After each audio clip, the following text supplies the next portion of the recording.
my name is Kelly. I am the Spoiled Writer. You can visit me online at www.thespoiledwriter.co, C-O, not C-O-M. I am like still working on an intro. I stated it in another video that I really think I want to record like a whole fake music video for my intro, or at least like a short 30-second fake music video for my intro, because I'm extra. But until then, I'm gonna have to figure out some type of a fake intro, temporary intro. I don't know. I'm gonna figure it out. But until then, let's go ahead and jump into this video. I'm gonna scoot a little bit closer to you guys because I feel like I'm really far away. Like I feel like I'm yelling across the room even though y'all are right here in front of my face. Boom. There we go. Now I feel like we're getting to know each other. Let me sit over here. I can cover the light up. I can cover the light switch. I'm covering the light switch. It's so obvious. No. Anyways, yeah, so I'm just gonna sit a little bit closer for this. So this video is how to write a basic business plan. Now I've seen like a little bit of controversy on this because initially people used to write business plans so that they could get funding, and so that they could you know, it was just like a rite of passage. Like if you're gonna start a business, you need to have a business plan, because if you go into starting a business without a business plan, you're going to be lost, you know. But nowadays it's a little bit different. So for funding purposes, some places do look at business plans.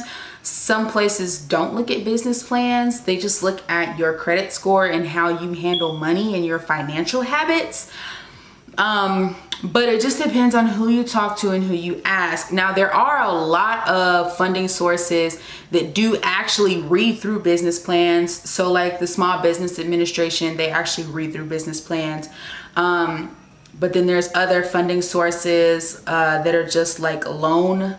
You know, they just give out loans based off of your income and, like I said, your credit score. So it just depends on you. Now, I will tell you this. Even if you are able to secure funding without a business plan, you should still put together a business plan simply for your own good conscience. Because if you don't have a plan of how you're going to make money and how your business is going to be organized, you're going to be lost straight up and down, okay? So everyone, in my opinion, everyone needs a business plan, whether you're going for funding or not going for funding. Regardless, you need to be organized before you start a business. Like you need to have something together of what you have going on and why you even think someone wants this product or service. And basically that's what a business plan is. So in this video, I'm gonna go through the steps of writing a business plan. I have 8 sections of a business plan. I'm gonna run through each of those and give you a little bit of a description about each section, and then you probably need to rewatch this video as you fill out each section, okay? So section number 1 is your executive summary, and these are in order, by the way, in the order that they should be in your business plan. So section number 1 is your executive summary. That includes your mission, your vision, and your purpose. I have my notes on my iPad, so if you see me go like this, that's what's happening, all right? They include your mission, your vision, and your purpose. So this is where you're going to write what your company stands for, where you see your company going, and what is the point of you starting this business in the first place. This is what I mean when I say I don't care if you're getting funding or not. You should literally have this stuff written down somewhere, okay? I've got it written down. You should have it written down somewhere, because if not, you're going to get lost. Like you think to yourself, I'm gonna remember this stuff, or you know, I know why I started my business. This is my mission. This is my passion. Like, yeah, you think you know that stuff, but you need to write it down, because as time progresses and you experience certain things as an entrepreneur, a lot of that stuff is going to change, it's going to alter, it's going to shift, you know what I mean? And even if it doesn't, it's helpful if you write it down, because there's going to be times where you're like, why the heck am I even doing this? Like, it's going to be rough. And the only thing you're going to have is what you wrote down. And you know what? There are going to be some days where you're just going to have to be like,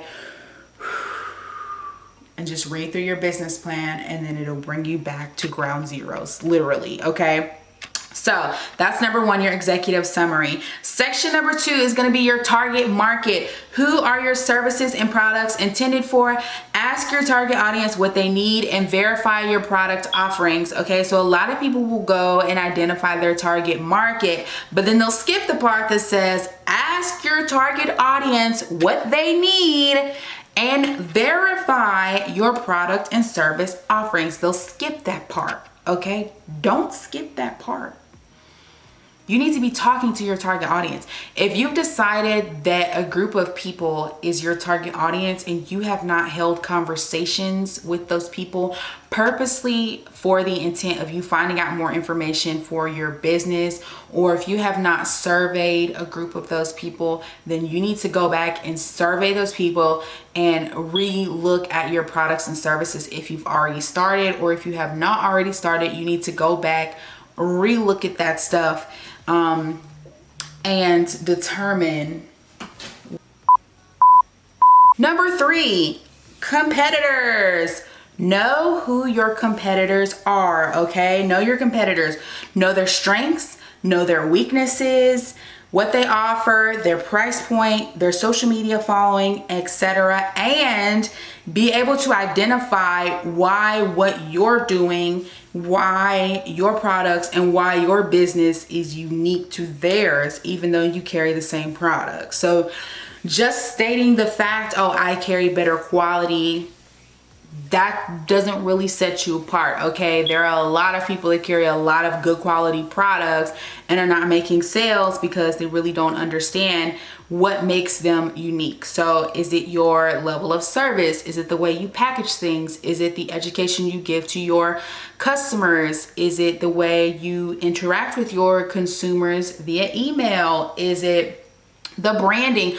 All of that stuff goes into what makes your company or business or brand unique. So you need to figure out what that is. And in order for you to figure out what makes you unique, you need to be aware of what's going on around you. I said this in another video. I can't even remember what video it was, but I said this in a video before. Like, social media likes to make you think that, yeah, you are your only competition, and it is true in some sense, but at the same time, you still need to be aware of what's going on, because you only competing with yourself does not remove the fact that there are thousands and hundreds of thousands of other people that offer what you offer. So you just need to be aware of those things, all right? So that's number three. Number four, section number four, human resources and staff, okay? Will you need employees when you first start up? List what skills they need to have or what skills you need to develop, training, and etc. So how long do you plan to be running this business by yourself? At what point would you like to hire employees? What types of skills would you want those employees to have? All of that, etc., etc. As far as paying them, you may want to go ahead and write down how much you'd be willing to pay for someone to help you with certain things. And you may not have all of this together in the beginning. You know what I'm saying? Like, there may be more things that you find out, like, oh, I need this to run my business, this to run my business, and you're not able to, find those things. I mean, you're not able to do those things yourself, so you may hire someone to do them. But by taking the time out before you start your business to actually write this down, when it is time to hire employees or it is time to start outsourcing projects and services to other people, you'll at least have an indicator that lets you know, like, hey, you said you were gonna hire someone at 6 months. Okay, it's 6 months. Let's evaluate. Are you ready to hire someone? You know what I mean? But you wouldn't have that if you didn't have a business plan. Or, hey, you said that you were not intending to work more than 20 hours a week in your business. We're 3 months in, you're working more than 20 hours a week in your business. Evaluate. Are you willing or are you ready to hire someone? And what skills does that person need to have? That's going to help you in your employee search. And those are all things that you've written down in your business plan. So you are able to write those things down when your mind was clear. Now that your mind is not clear, because it's not going to be as clear when you're in it versus when you're on the outside looking in, you're able to look at those clear parameters that you set for yourself as far as HR and hiring employees, etc., human resources. All right, section number 5, vendors and supplies. Will you require Number five, vendors and supplies. Will you require outside sources to operate? Do you need other sources to help you ship your products, produce your products, etc.? So for a lot of you guys, number 5 is your vendors list, which is like the first thing that you started with in the first place. But that in that section you'll list, yes, I do have a vendors list. This is where I intend to get my supplies. Maybe have a few backup vendors or a backup suppliers. Maybe have just a few options, because you never know what's going to happen to your vendors. You never know what's going to happen to your suppliers. So it's good if you keep that list, or you have, your top 3 backups, just in case something happens, or just in case things sell out. Where's your next go-to place? It's good to have all that stuff in your business plan. If you do not have a vendors list, or if your business is service-based, a vendor or a supplier for you may be something else. So it may be like a business coach, because those are people that are going to help you with things. It may be a virtual assistant. Maybe you've listed out virtual assistants that you would reach out to help you, that you can outsource to. So vendors and supplies, that's where all of that information is going to go. Okay. Also sources to help you ship your products. So most service-based entrepreneurs do have 1 or 2 physical products, and most physical product-based entrepreneurs have 1 or 2 services. So you guys will like have a mix of both of those things. Okay. Number 6 section, and my favorite section, might I add, marketing plan. Ding, ding, ding, ding, ding, ding, ding, ding. Bah, bah, bah. Maybe I can put some reggaeton sounds right here. I'm gonna find one. All right, marketing plan, my favorite section. This is how will you get your products and services in front of the right people? How will you communicate with those people? What social media platforms are you going to use? Email marketing, etc. So any marketing plan ideas that you have, they all go into this. A lot of times when we start a business, we're like, I could sell it this way, or I could get it to the customer this way, or I can advertise here and there. Like, that's one of the first things that we start thinking about when we start a business. So it's important to write those things down, because once you start doing all the footwork, you're going to forget. You're going to forget. People think that their good ideas are just going to stay in their head forever. No, sis, those ideas are going to disappear. So you need to make sure that you have it together to the point where you just have to literally open up your business plan and be like, oh yeah, I remember when I said that. Oh yeah, I remember when I was like, I'm going to go advertise at the church picnic, or I'm going to go to Publix and set up a table, or I'm going to go to the mall and rent a kiosk for my marketing, and yada, yada, yada. Okay. Remember that. All right. Write that all down in your marketing plan. Number 7, section number 7, operations. How are you going to run your business? What is the most efficient way to get the job done? Do you have a client onboarding process? If you're service-based, what steps are you taking people through to improve their lives or lifestyle? In what order should people buy your products and services? And how are you leading them there? That is a very, very, very deep section. Okay, people are not always going to go through your website or go through your buyer's path that you've planned out. Ideally you may say, I want people to see my social media and then click and watch my YouTube videos and click the links in my YouTube description and go to my website and buy and have a conversation with me and become my forever clients and buy everything that I offer forever and ever and ever and ever and ever. Doesn't always work like that. Sometimes they don't come from social media. Sometimes they go from the Google search engine. Sometimes they go straight to your website because people have sent them a link. Sometimes they watch your video on IGTV and they swipe up and they're on your product page. Like, they come from all different types of ways, but you need to have at least a general idea of how you would want people to go through your customer pipeline or buyer's pipeline, whatever you want to call it. You need to have a general idea, because that's going to help you in the marketing section that you previously did, but it's gonna help you with getting clarity on what you need to do. So if you ideally would like for people to first see your social media or first see your website through the Google search engine, then you need to be making sure that you're doing things to attract people on social media or to attract people through the Google search engine. So make sure you write that down.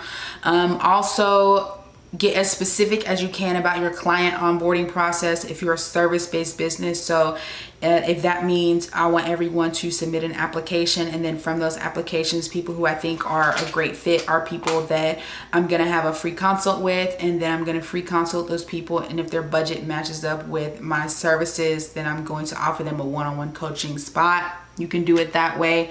But you kind of just have to decide what your client onboarding process is going to be. Some people you can just buy straight into their coaching. Some people you got to submit an application, like I said.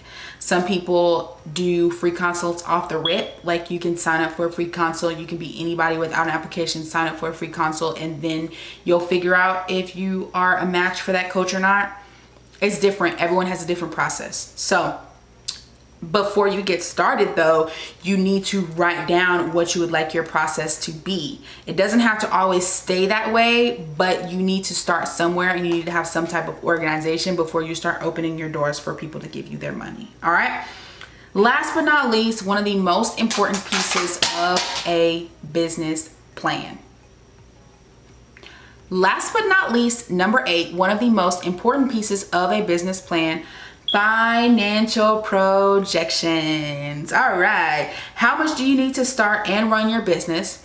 How are you going to make profit? How much profit are you going to make? And you need to break this down as much as you possibly can. You need to do all of the research that you possibly can, okay, to figure out how much your expenses are going to be, and how much your products are going to be, how much profit you can stand to make, the amount of customers you would like to have each month, your goal for income week to week to week or day to day to day, whatever. All of that financial stuff needs to be written down. I cannot tell you how many people start a business and they're like, I want to make 6 figures next year. Sis, what's your goal for this week? I don't know yet. Well, 6 figures doesn't just fall out of the sky. So you guys have to make sure that you write that stuff down, because 6 figures a year ends up being like $8,300 a month, which is like way more than most normal average people with a bachelor's degree make. And then you divide that by 4 weeks, so you're making a little bit over $2,000 each week. And you divide that by 7 days, and that's what? I think $333 and some change. I don't know. No one's just walking up to you giving you $300+ in between $300 to $400 a day. It's not happening. So you need to have some type of plan of how you're going to get that guala or that guap or that moolah or that money or that pesos or those euros, wherever you live in the world. You need to have some type of plan of how you're going to get that money, and you need to know how much your expenses are going to be, because who cares if you make 6 figures if you spent freaking $70,000 to get it, or $50,000 to get it, or $60,000 to get it, and then you start to pay taxes. So you need to have a plan to keep your expenses as low as you possibly can for as long as you possibly can, while still maintaining a steady pace of growth, and all that comes in your financials. That gets like way deep into it, but if you need help with any of these sections, do not hesitate to contact an expert, because they're going to be way better at it than you are. And there's no shame in that. I mean, I would like to put together the best business plan that I possibly can. There's also a lot of workbooks and things like that to help you do this, and worksheets to help you do this, but you just need to have a plan to start with, because starting with nothing is like not the move at all. All right, guys? Okay. I'll see you guys later. Make sure you like, comment, and subscribe. Share this video. Let me know if you have any questions, or if you know of a video that you want me to do. I'll be back with more videos soon. See you guys later. Bye.